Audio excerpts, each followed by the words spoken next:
Action! Welcome back to Show and Tell. I'm Billy.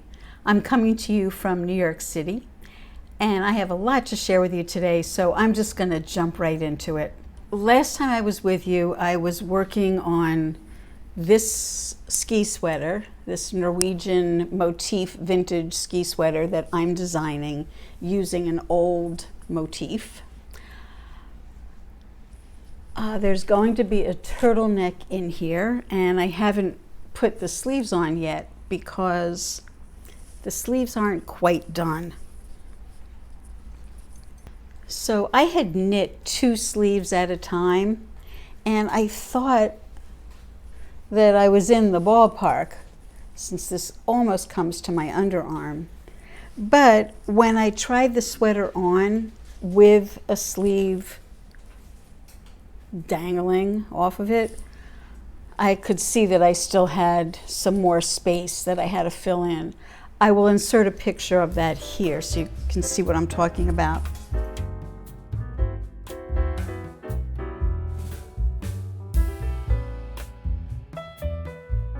So I started just knitting up on one of the sleeves. This sleeve I've basted closed a little bit so I can really get a good look at the fit and everything. So I'm getting pretty close at this point. I still have a little bit more to do, and once I get this one right, then I'll go make the other one the same. So I am having a little prize for 2 people. The first is for the person who can guess how much blue yarn I have left. The second is for the person who can guess how much white yarn I have left when I am done. The other part of the rules are that you must decide whether I will have finished this sweater in time to wear it to Rhinebeck or not. So part 1, yes or no, going to Rhinebeck in this finished. Part 2, here's my white yarn. Here's my blue yarn. Each of these cones started with 150 grams on it. I want you to guess how much white yarn I will have left over and how much blue yarn I will have left over in grams or ounces when I finally am finished the sweater. And if somebody can get close, there'll be 2 prizes. One for the person who gets closest to the white, another for the person who gets closest to the blue. Remembering they also have to say, yes, it's done for Rhinebeck, or no, and have that correct too. So everything I just said will be in the show notes. Just make your comment below and I'll see it. I should say, if you're new to this channel, you probably don't know that I enjoy knitting things on very fine needles. This was done on a size 1 needle. Things that take months. This sweater I've been working on for about 3 months, and I'm not quite done. This sweater took me over 4 months. 9 different colors, Fair Isle. This was steeked. And my next project I anticipate might also take me a while because it's knit with a pretty fine yarn once again. So you may have seen that I'm hosting a knit along. If you're interested in joining this knit along, there'll be a picture here of the sweater that we're knitting.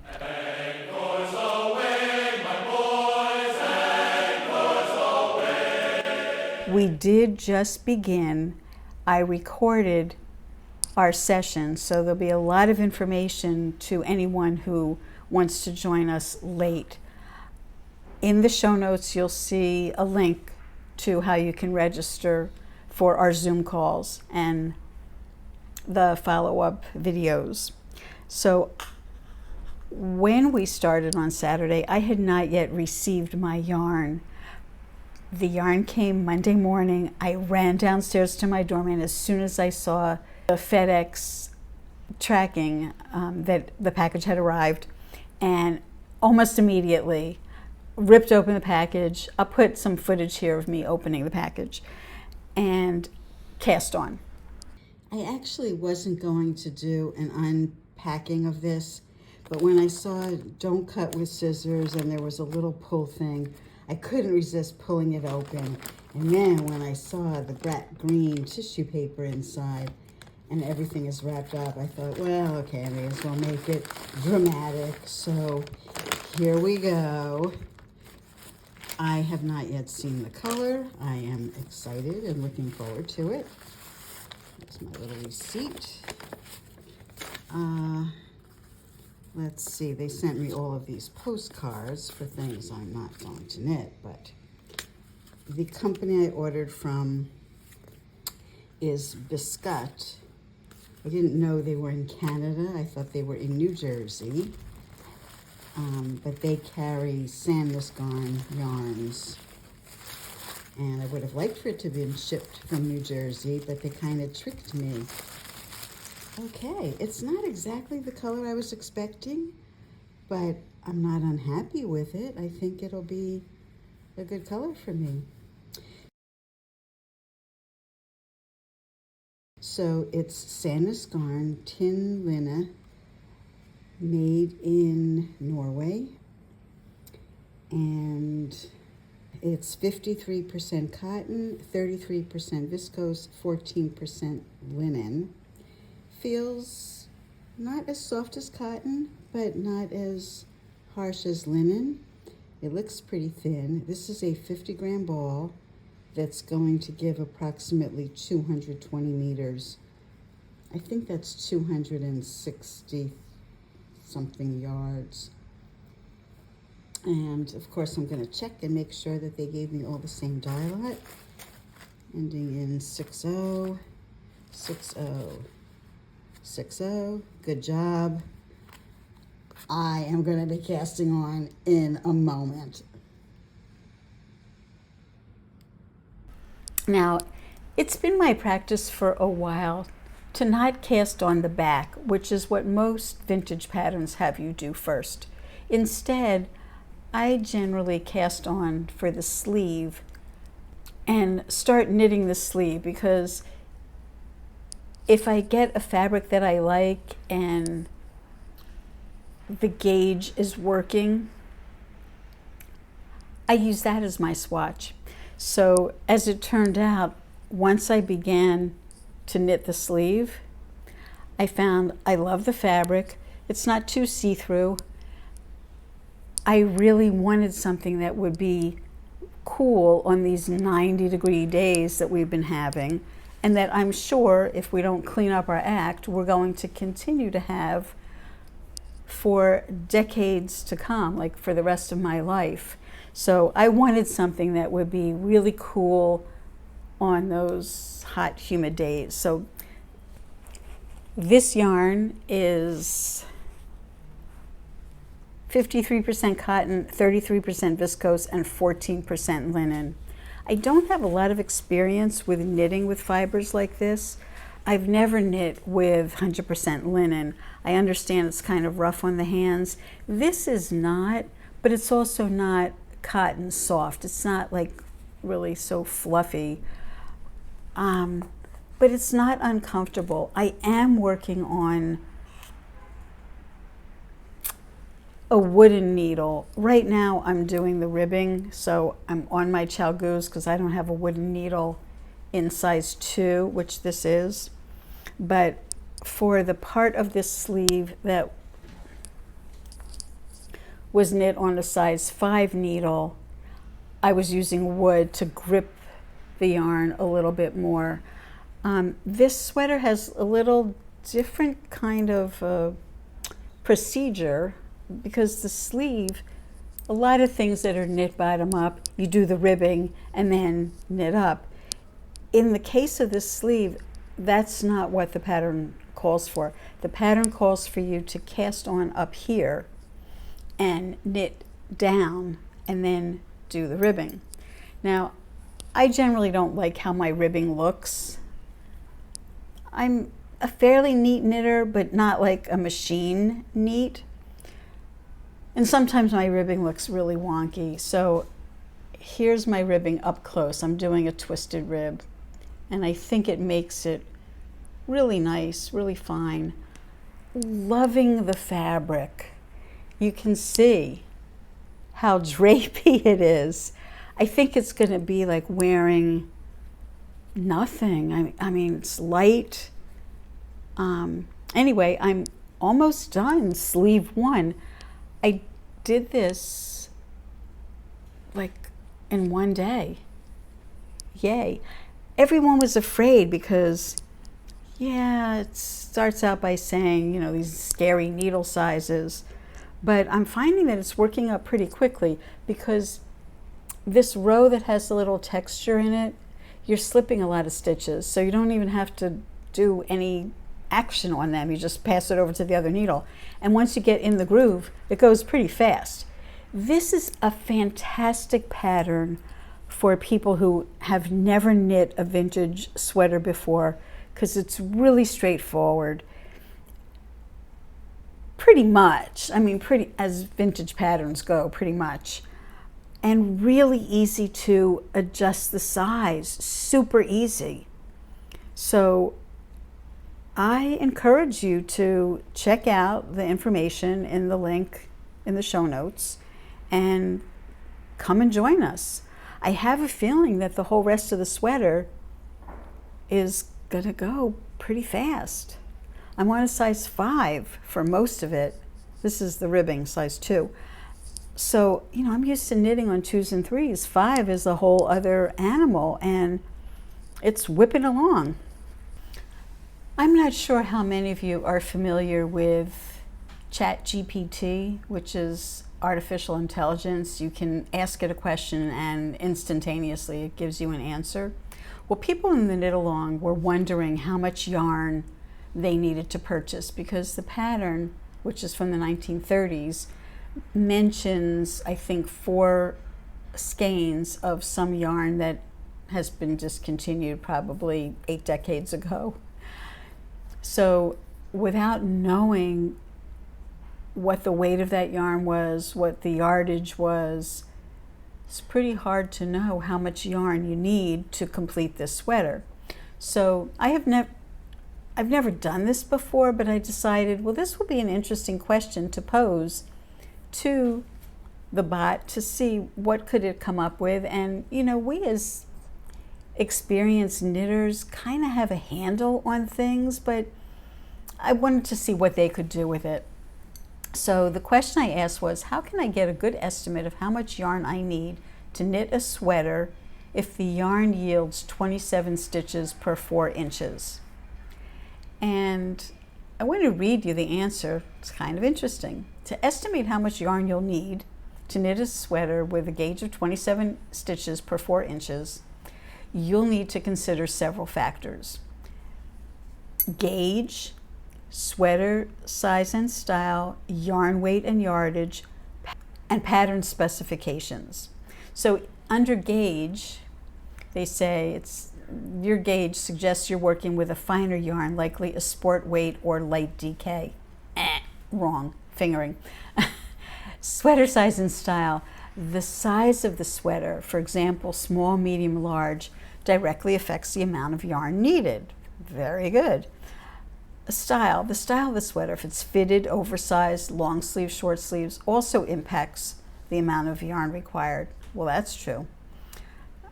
Yarn weight and yardage. Check the label on your yarn to find the yardage or meterage per skein. And then for pattern specifications, they say if you're following a pattern, it usually provides an estimate of the yarn needed for different sizes. Adjust based on your gauge. Well, as I just said, my pattern is not giving me any estimate. Plus the pattern is only written for a 37-inch bust. I have to resize it. So even if it did tell me how much was needed for the 37-inch bust, it wouldn't help me completely. And then they give an example. If you're knitting a medium-sized sweater at 27 stitches per 4 inches, you might need around 1,400 to 1,700 yards of yarn. Always buy a little extra yarn to be safe, especially if you're working with a yarn that may be difficult to match later.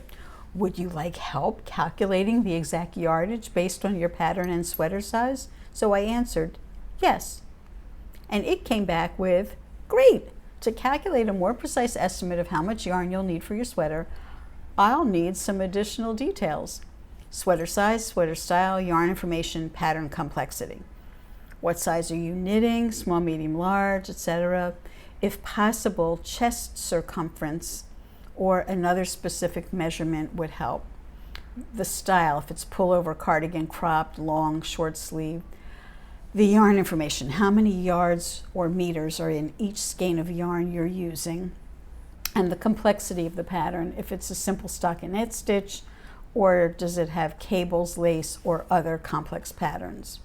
Once I have this information, I can help calculate a more precise estimate for the yarn you need. So I replied, medium, 40-inch chest, pullover with short sleeves and big collar, simple stitch, 241 yards per skein.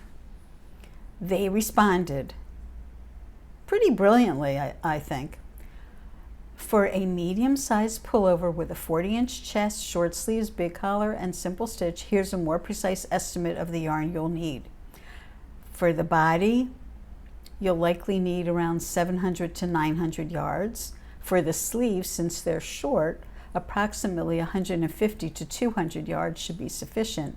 The collar, for large collar, estimate 100 to 150 yards.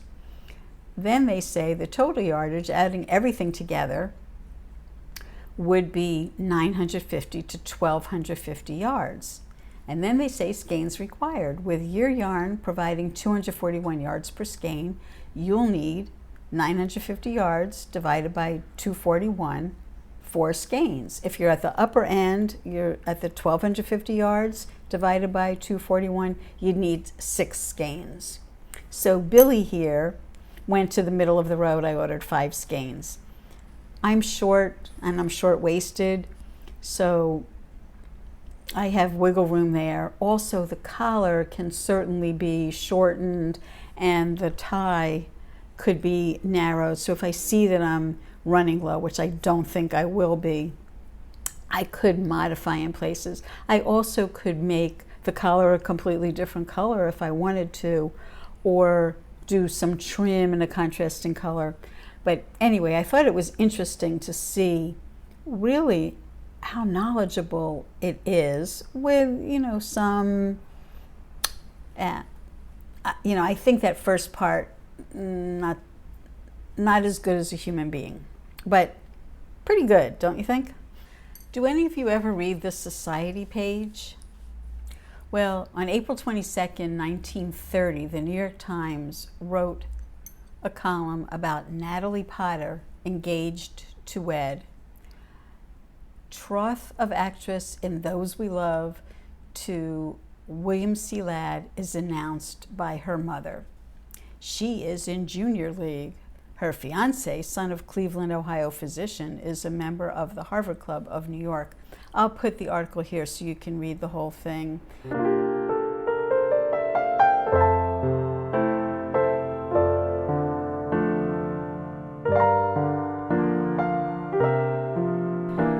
Well, Miss Natalie Potter got married, and this is her wedding gown. I'll put a picture of it right here.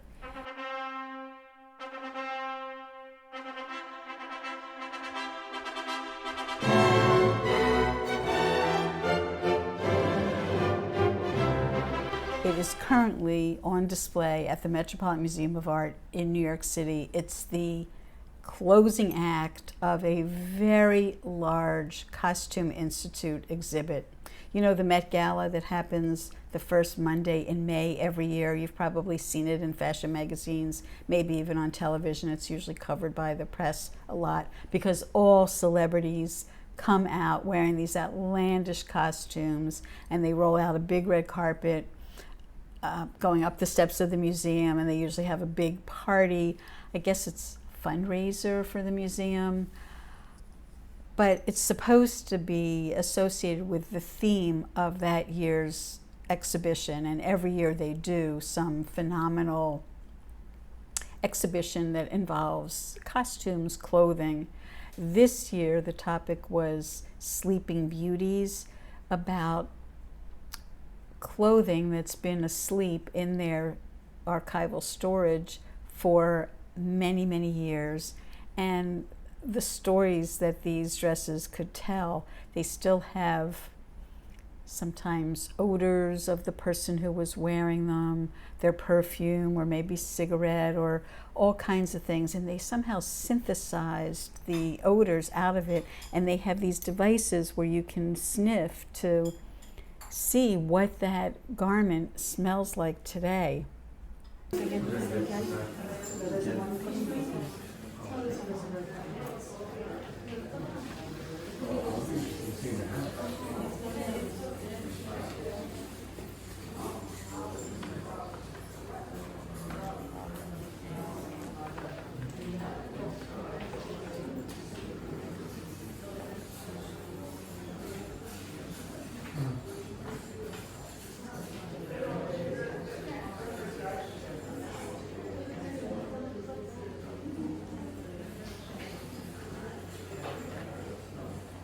I think I'm going to save my pictures of that for another episode, because I actually want to go back to the exhibit one more time before it closes in September.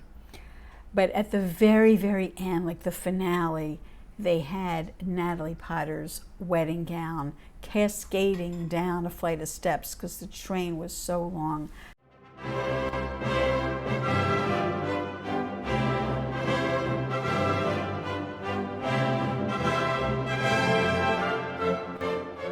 The fabric is absolutely magnificent. I wish I could beam all of you up so that you could go there and see it. Of course, you can't touch it, although there is something in this exhibit that they let you touch, which is kind of fun.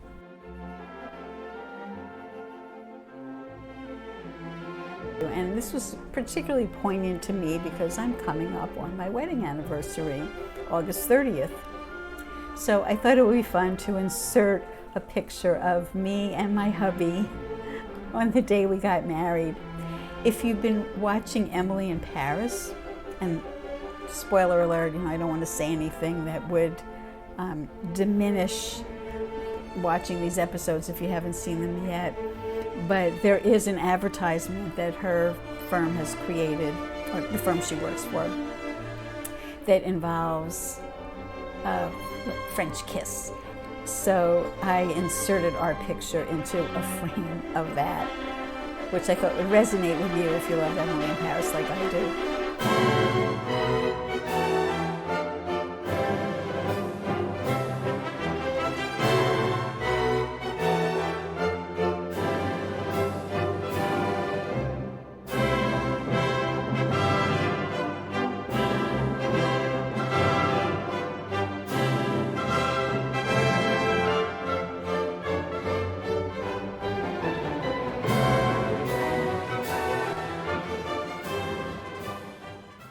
So another thing that's current is an article that was pushed to me this morning by historyfacts.com. I subscribe to their arts and cultures section. And the article had knitting in the title, so it particularly grabbed my attention. The New York Philharmonic had to ask the audience not to knit during concerts. That's the title of this article. And I thought I would just read it to you. It's not that long, and I think it's very interesting, especially because it goes back over 100 years. My favorite time period. There are few hobbies more perfectly aligned than knitting and listening to classical music. But in 1915, Americans took their zeal for needlework a bit too far, forcing the New York Philharmonic to request that its audience refrain from knitting during live musical performances. At the time, knitting was promoted as a patriotic act to support soldiers fighting in World War I. Even though the United States didn't officially join the war until 1917, organizations such as the American Red Cross encouraged U.S. citizens to knit warm clothing to aid in the Allied war effort.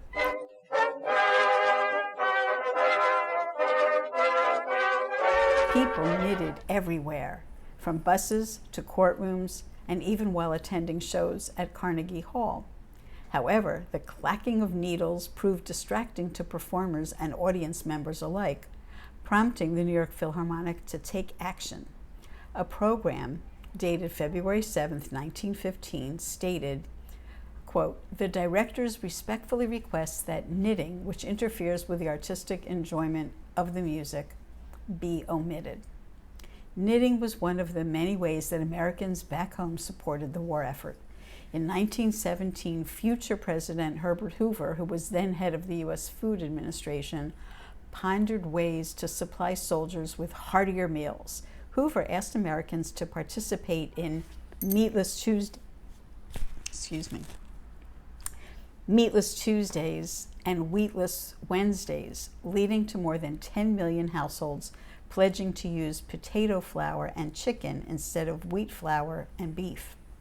The Hoover administration later published a cookbook titled Victory Recipes of the Great War, featuring dishes such as a camouflage roast made of peanuts and a lima bean mock sausage for Porkless Saturday.